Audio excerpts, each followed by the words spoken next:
This commenter is so right, so let's do a video roasting Effie Trinket.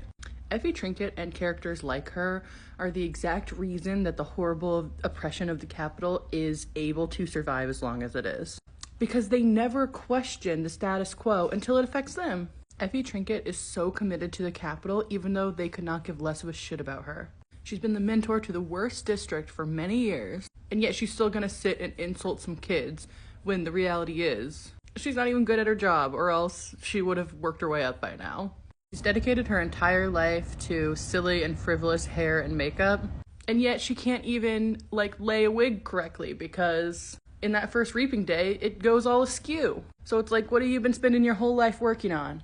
She literally tells everybody else that there's honor and glory to being a tribute. But if she has children, they'll never have to be tributes. So if it's such a beautiful thing to be able to fight to the death for the country of Panem, then she's obviously not drinking her own Kool-Aid.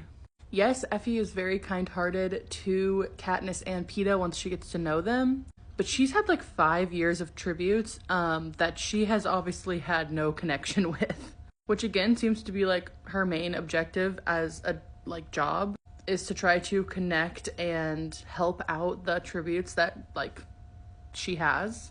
We don't really know what happens to her in the end in the books. I think in the movies we see her in District 13, but I don't think we do in the books. Correct me if I'm wrong, but either one, that means that she was killed by the very institutions that she spent her whole life protecting.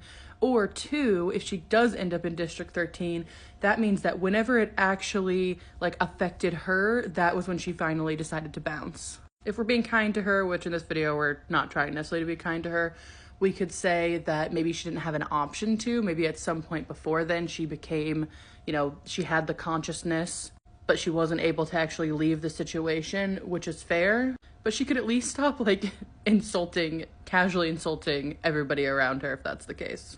If you have roasts to add, leave them below. And if you want to see other videos where I'm treating Effie with more kindness, follow the comment back and get to my other videos.